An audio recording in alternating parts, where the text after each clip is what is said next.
धीरेन्द्र शास्त्री की जिंदगी बामुश्किल गुजर रही थी। धीरेन्द्र का धैर्य एक दिन जवाब दे दिया। अपनी याचिका लेकर अपने दादा के दरबार में पहुंच गए। उनके दादा बागेश्वर धाम के महाराज थे। उन्होंने परिवार से नाता तोड़ दिया था। वो एक आम आदमी के भांति अपने दादा के दरबार में पहुंचे और अपनी विपत्ति बताई।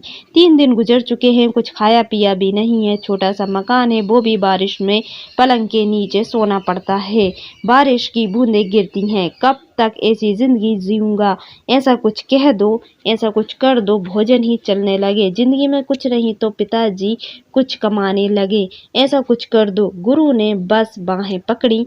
अवस्था उनकी 10 से 11 वर्ष की थी। बाहें पकड़ के बोले, बालाजी से जुड़ जाओ। 2010 में दादाजी का निधन हो गया। बाल धीरेन्द्र शास्त्री की जिंदगी ही उजड़ गई, लेकिन गुरु तब तक काफी कुछ सिखा चुके थे। 1 साल अज्ञातवास में रहने के दौरान धीरेन्द्र शास्त्री अपनी भावी योजना का खाता खोल चुके थे। वो लौटे तो बालाजी की सेवा में जुट गए। रात रात भर हनुमान चालीसा का पाठ किया, रात रात भर हवन किया। उसी का ये परिणाम निकला कि धीरेन्द्र शास्त्री ने अपने दादा के अंदाज में ही दरबार लगाना शुरू कर दिया, पर्ची निकालना शुरू कर दिया। आस्था, धर्म, चमत्कार और भावनाओं ने धीरेन्द्र शास्त्री का दरबार जमा दिया। वो कुछ ही समय में धीरेन्द्र शास्त्री से बाबा बागेश्वर सरकार बन गए।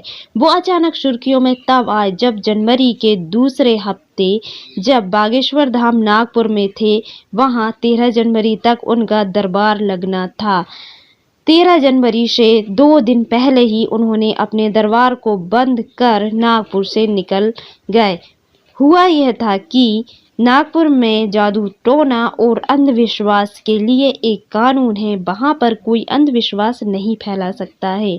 इस बात पर वहां बनी एक कमेटी ने उन्हें चैलेंज किया।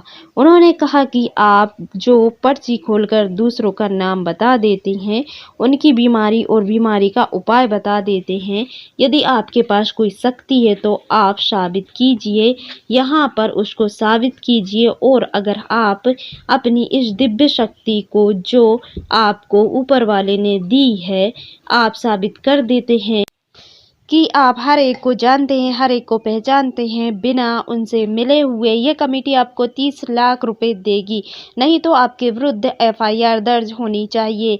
लेकिन कहते हैं कि उनको 13 जनवरी को वहां से निकलना था, पर वो 2 दिन पहले ही वहां से निकल गए और यहीं से बागेश्वर धाम का नाम मीडिया में लगातार सुर्खियों में है।